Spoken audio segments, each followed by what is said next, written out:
کہ جب عمر بن عبدالعزیز رضی اللہ تعالیٰ عنہ کے ہاتھ میں خلافت آئی اور امیر المومنین بنائے گئے تو بس ایک لمحے کے اندر عیش و نشاط کی زندگی پھر گئی دل و دماغ میں اور گھوم گئی، آخرت سامنے آ گئی اور فوراً اپنے گھر آئے اور خلافت کا بوجھ پڑتے ہی اپنی بیوی سے آ کر کہا، جن کا نام بھی فاطمہ تھا، اور کہا کہ دیکھو تمہارے سامنے دو راستے ہیں، ایک راستہ یہ ہے کہ تم خوشی خوشی مجھ سے طلاق حاصل کر لو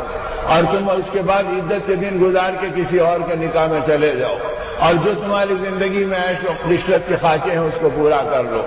اور اگر تم کو یہ چیز پسند نہیں ہے تو پھر تمہیں میری مرضی کے مطابق چلنا پڑے گا۔ اب عمر بن عبدالعزیز صرف تمہارا شوہر نہیں رہا، اب میں مسلمانوں کا امیر بن گیا، میں ایمان والوں کا خلیفہ بن گیا۔ بیوی کے آنسو ٹپک گئے۔ اس نے کہا کہ کیسی بات کر رہے ہیں کہ اس موقع کے اوپر اور میں آپ کا ساتھ چھوڑ دوں؟ کہا کہ کیا چاہتے ہیں آپ؟ کہا سر سے لے کے پیر تک جو ہیرے اور جواہرات ہیں اور اندر جتنی چیزیں تمہارے قلمدانوں کے اندر محفوظ ہیں، جس کو تمہارے باپ نے، تمہارے چچا نے، تمہارے ماموں نے، تمہارے بھائی نے، چاروں اپنے اپنے زمانے کے خلیفہ تھے اور چاروں نے اپنے زمانے کے اندر تم کو ان چیزوں میں تولا ہے اور یہ تمام ہیرو جواہرات کے ڈھیر تمہیں دیے ہیں، لیکن یاد رکھو یہ ان کے ذاتی نہیں تھے، یہ بیت المال کی امانتیں ہیں، یہ امت کا مال ہے، لہذا امت کا مال اگر تمہارے پاس رہے تو میں تمہارے قریب نہیں آ سکتا، اور اگر تم مجھ سے قریب ہونا چاہتی ہیں تو ان سب کو بیت المال میں داخل کرنا پڑے گا۔ کھڑے کھڑے اللہ کی اس بندی نے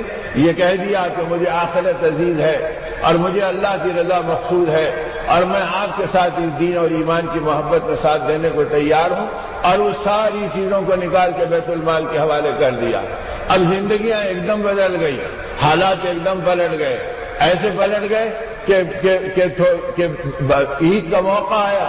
اور عید سے پہلے ماں بے چین ہے، اپنے شہزادوں کو دیکھ رہی ہے، ارے بیت المال سے یہ روزینہ اپنا مختصر لے رہے ہیں، اس مختصر روزینے کے اندر کھانا پینا مشکل ہو رہا ہے، اب کپڑوں کا کیا ہوگا اور بچوں کے چوچروں کا کیا ہوگا؟ اس نے آ کر یہ کہا کہ میں آپ سے کچھ بات کرنے کے لیے آئی ہوں۔ عمر بن عبدالعزیز رضی اللہ تعالیٰ عنہ امت کا کام کر رہے تھے اور بیت المال کا حساب دیکھ رہے تھے، فرمایا ٹھہر جاؤ، اور سر اٹھائے بغیر اپنے کام میں مشغول رہے۔ جب کام پورا ہو گیا تو جلتے چراغ کو پہلے پھونک کر بجھا دیا، نتیجے میں اندھیرا ہو گیا اور چراغ گل ہو گیا۔ اب اس حالت کو دیکھ کے کہا بولو کیا کہنا چاہتے ہیں؟ تو بیوی رونے لگی اور کہا آپ مجھ سے اتنی نفرت کرنے لگے، میرا چہرہ دیکھنا بھی آپ کو پسند نہیں کہ میں آپ کے انتظار میں کھڑی ہوں، اور جب آپ مجھ سے بات کرنے کا وقت آئے تو چراغ بھی گل کر دیا۔ فرمایا فاطمہ بات یہ نہیں ہے، بلکہ بات یہ ہے کہ یہ چراغ جو جل رہا تھا یہ بیت المال کے تیل سے جل رہا تھا اور میں بیت المال کا کام کر رہا تھا۔ اب جب تم سے بات کرنے کا وقت آیا تو میں نے سوچا اتنی دیر یہ چراغ جلے گا تو یہ تیل میرے ذاتی حساب میں خرچ ہوگا اور خیانت کی وجہ سے قیامت کے دن تمہارے شوہر کو گلے میں پھندا ڈالا جائے گا اور جہنم کی طرف کھینچا جائے گا، کیا تم اسے پسند کرتی ہو؟ ان کی چیخ نکل گئی اور کہا کہ بے شک امیر المومنین آپ نے حق کیا۔ تو اب یہ احتیاط زندگی میں آئی، جب تقویٰ آیا تو خلافت کے منصب پر حکومت کی باغ ڈور ہاتھ میں ہے، اور وہاں پر بھی زندگی کے اندر پھر یہ انداز اور یہ کردار اور یہ غمخواری اور یہ دلداری کے جذبے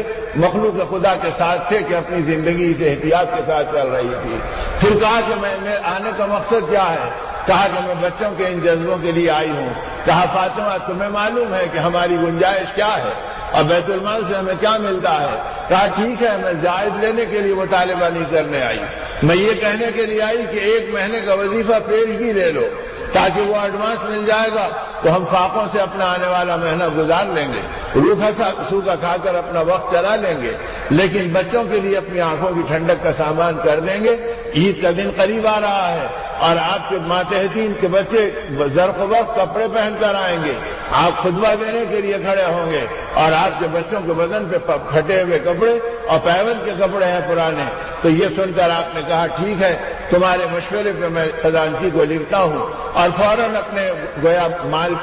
مالیات کا جو ذمہ دار تھا، گویا اس زمانے کا جو فائنانس منسٹر تھا، آپ نے اس کے نام کے اوپر چٹھی بھیجی کہ عمر بن عبدالعزیز کو 1 ماہ کے پیسے پیشگی دے دو۔ وہ بھی اسی ایمان کے ماحول میں پڑھ رہا تھا اور وہ بھی اسی تقوی طہارت کا تربیت یافتہ بنا تھا. اس نے فوراً اس پرچی کے نیچے لکھ دیا اور کہا امیر المومنین اگر آپ حکم دیں تو پورا بیت المال آپ کے قدموں میں ڈالنے تیار ہوں اور پورا خزانہ آپ کے قبضے میں دینے کے لیے میں تیار ہوں, لیکن جس راستے پہ آپ چل رہے ہیں اور ہم کو چلا رہے ہیں میں آپ سے یہ پوچھتا ہوں کہ یہ 1 مہینے سے پہلے اگر آپ کی موت آ گئی تو آپ اللہ کو کیا جواب دیں گے؟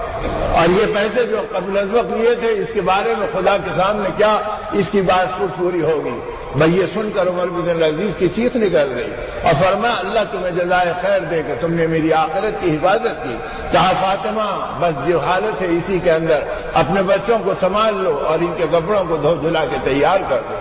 اب مورخ لکھتا ہے کہ تاریخ بتلاتی ہے کہ عید کا دن آیا اور امیر المومنین خطبہ دینے کے لیے آ رہے ہیں اور مجمع سارا رعایا کا بیٹھا ہوا ہے اور ان کے بچے زرق برق کے چمکیلے اور بھڑکیلے کپڑے پہنے ہوئے ہیں اور عمر بن عزیز کے پیچھے ان کے بیٹے چلے آ رہے ہیں تو وہ کئی پیمن کا ایک کپڑا پرانا ان کے بدن کے اوپر ہے اور وہ سر جھکائے آ کر عزت کے ساتھ بیٹھ گئے اور اسی طرح انہوں نے عید کا دن گزارا. اور آپ نے فرمایا کہ بیٹے میرے سامنے 2 راستے ہیں, میں حرام کھاتا نہیں حرام کھلاتا نہیں اور حلال کی میرے پاس گنجائش نہیں, اگر ہوتی تو تم کو دیتا تھا اور اگر اس سے ہٹ کے تم مانگتے ہو تو تم اپنے باپ کو قیامت کے دن رسوا کرو گے اور جہنم کی بھڑکتی آگ تو تمہارے باپ کو لپٹے گی. تم کیا پسند کرتے ہو؟ بچے باپ سے لپٹ گئے اور کہا کہ ابا جان ہم اسی میں خوش ہیں اور اسی میں ہیں. دنیا دیکھتی رہی اور وہ اپنے آنسو ٹپکاتی رہی, لیکن امیر المومنین کے بچے اس سادگی کے ساتھ عید کو پورا کیے.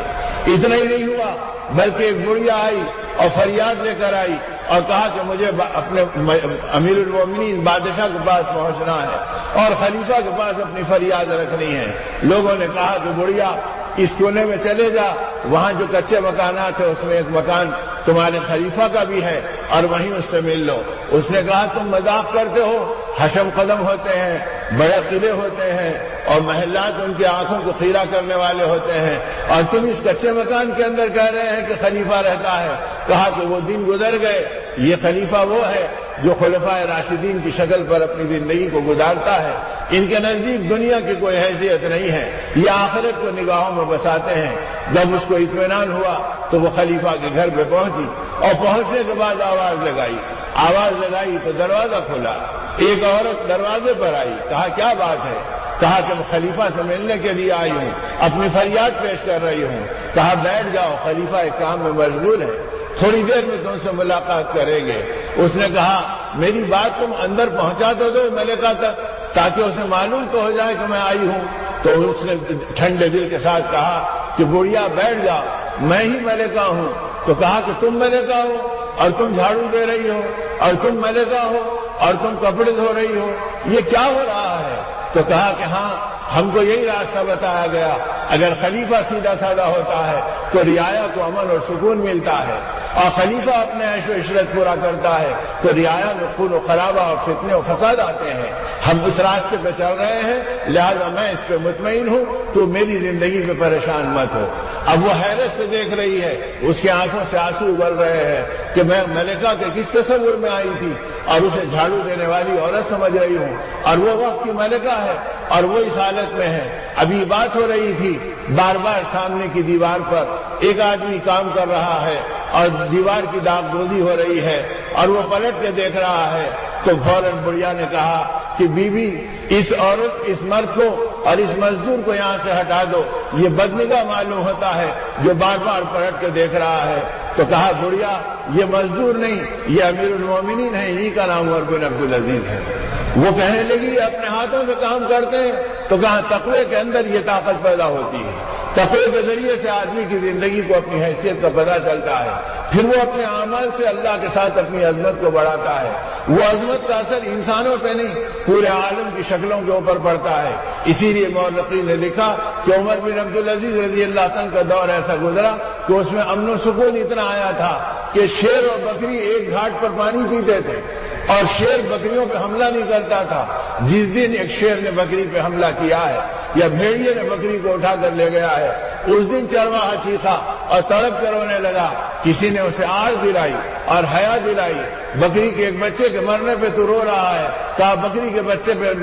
نہیں رو رہا ہوں، میں عمر بن عبدالعزیز کے مرنے پہ رو رہا ہوں، کیا اگر وہ زندہ ہوتے تو ان کو جرأت نہیں تھی کہ یہ کر لیں، اور تاریخ کہتی ہے کہ وہی لمحہ تھا عمر بن عبدالعزیز کے دنیا سے جانے کا، تو اپنی زندگی کو ایسے گزارا اور تقوی کی ان بنیادوں کو قائم کیا، اور پھر اس کے بعد جب یہ احتیاط کی زندگی گزاری تو دنیا سے جاتے وقت کل 18 درہم اپنا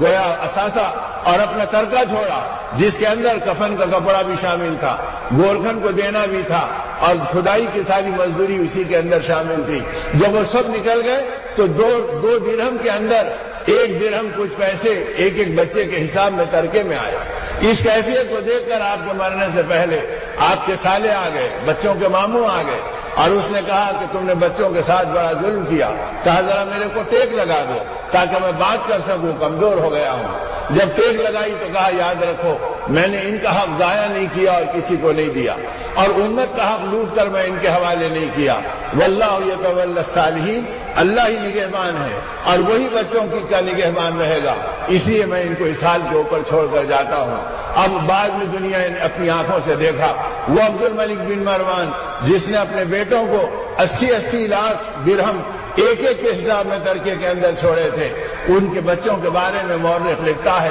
وہ دمشق کی جامع اموی کی سیڑھیوں پہ بھیک مانگتے تھے، ان کی ساری دولتیں لوٹ گئی اور ان کو کوئی محبتیں ملنے والی نہیں رہی، یہاں تک کہ وہ چلاتے تھے اور سیڑھیوں پہ کہتے تھے اے لوگوں اس مسجد کو ہمارے باپ نے بنایا ہے اور آج ہم فاقوں میں چل رہے ہیں، آدھی روٹی کی بھیک کا سوال ہے ہم کو دے دو، تو کوئی ان کو نگاہ اٹھا کے محبت سے دیکھنے کو تیار نہیں تھا۔ اور جن کے بچے جن کے ہاتھوں کے اندر فاقوں کے اندر اپنے باپ کو دفنایا تھا اور ان کے ہاتھوں میں 1.5 درہم آئے تھے ترکے کے اندر، ان کا حال یہ تھا کہ وہ ایک ایک وقت کے اندر 100 اونٹ اور 100 گھوڑے اللہ کے راستے میں سامان کے اور میں دولتوں کے لوگوں میں خیرات کرتے تھے اور تقسیم کرتے تھے۔ اللہ نے ان اولادوں کو اتنا نوازا اور ان کی زندگیوں میں اتنی برکت دی۔ تو میرے دوستو، تقویٰ پہ اللہ دنیا کو بھی بناتے ہیں اور تقوی پہ اللہ نسلوں کی بھی حفاظت کرتے ہیں۔